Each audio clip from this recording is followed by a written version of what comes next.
Man, what a beautiful morning to go to Kennywood for opening day, huh guys, right? Who cares? I'm still going anyway.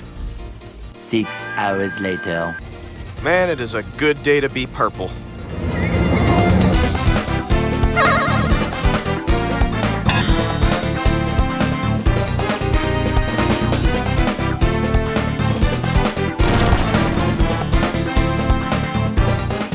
It is good to be back.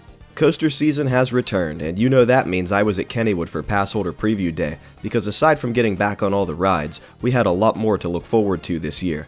After all the park upgrades were announced a few months ago, I and many others were excited to see how the final products would turn out. If you're just tuning in and have no idea what I'm talking about, you might want to watch my other video first where I go over all the announcements the park made for this year, but if you're still here, then I assume you're ready to see what's new. So join me and let's step back inside Kennywood so I can show you everything that's changed. The changes start before you even get into the park proper. Beginning in the parking lot, there's a new brick walkway and railings leading to the main entrance along with the new banners that can now be found all over the park, and the entrance itself has seen a tremendous facelift. Gone is the old fountain with the carousel horse. They've been replaced with a much larger horse, which will have a flower garden under it. The entrance itself has been painted a vibrant yellow and green, and a new Kennywood sign has been added on the entrance itself. The process of moving through the metal detectors has been streamlined. Now they're located directly underneath the new Kennywood entrance sign, and you just walk through while holding your keys and phone. Although this process is definitely faster, I feel like the new location for the metal detectors could become a bottleneck, but we'll see how that turns out. Past the bag check, there is now this Kennywood welcome stand which will show park news and current special events. Now it's time for some of the big changes. As soon as you round the corner into the tunnel ramp, you'll be blasted with the new murals that adorn both ramps on all sides, and each side is different. I think it goes without saying that these are a massive improvement over the boring beige color from before, and these are a huge celebration of everything that makes the park unique. Definitely take your time and look at the murals on both ramps. There are so many things I didn't catch the first time. The murals sort of continue onto the inside of the tunnel, as well as this new brick pattern which stretches the entirety of the tunnel's length. Once you get out of the tunnel, the brick pattern keeps going along with another mural on the right side that features even more things longtime parkgoers will recognize. So the majority of the upgrades so far are located between here and Jackrabbit since this entire section has been paved, so let's go in order. Candy Kaleidoscope has been completely rebuilt and the inside is much more open than it was before. The lockers that used to be on the second floor of this building have been moved to Bear and Curve's old location, and I know that doesn't sound very exciting, but hear me out. Since the lockers are over here now, that means that Candy Kaleidoscope's second floor will likely be used for something else. What that might be, I have no idea, and I don't think the park knows yet either, but it's exciting to think about what might eventually go up here.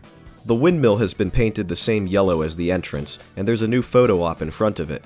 I'm sure this will have some flowers around it as we get further into summer.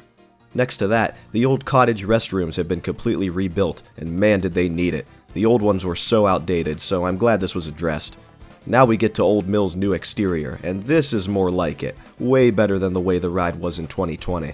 This feels like a proper extension of the building's theming onto the Midway, and it gives me vibes of the way the ride looked in the 90s, just, less blue. As far as I can tell, the inside of the ride is the same as it has been the past 2 seasons, so Old Mill's changes are entirely on the outside so far.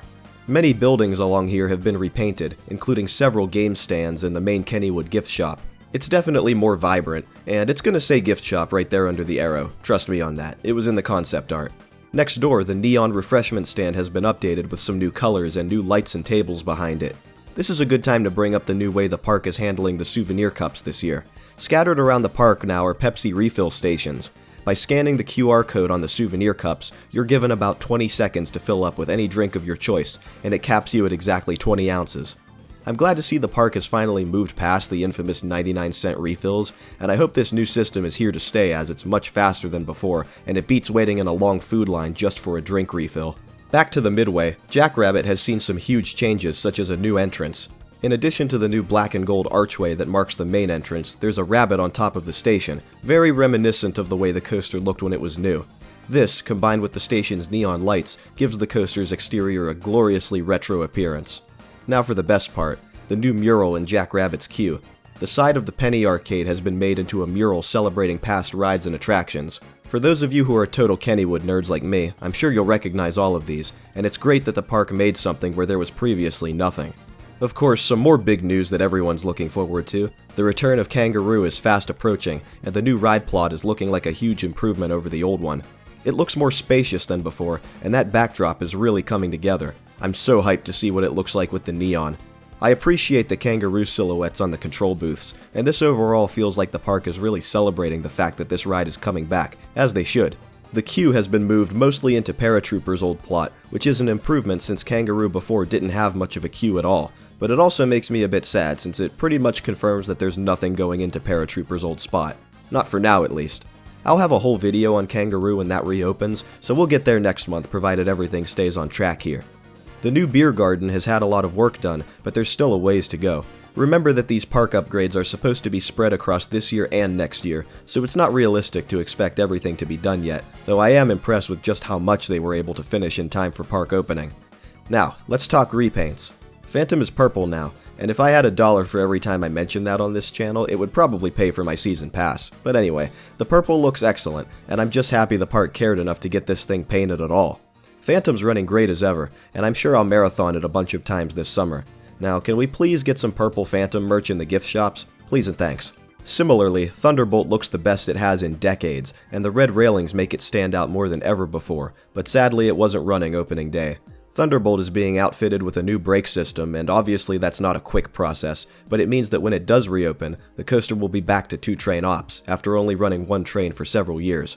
Jackrabbit's repaint is roughly halfway done, but the area that's painted isn't easily viewable unless you're on the coaster, so we can expect that to get finished in the coming weeks. Racer's repaint hasn't even started. I guess that will start after Jackrabbit is finished, but that will likely be an ongoing project for this summer. Oh, and Steel Curtain didn't open at all this past weekend. No surprise there. So, that's everything I could find that's new for 2022 while walking around the park. It's definitely a huge step in the right direction for the park, but there's still a lot left that we should see over the course of the season, including things that were announced earlier this year. Honestly, that entrance area is phenomenal, and it's almost like walking into a completely different park at first. With that said, all these changes do come with a few questions.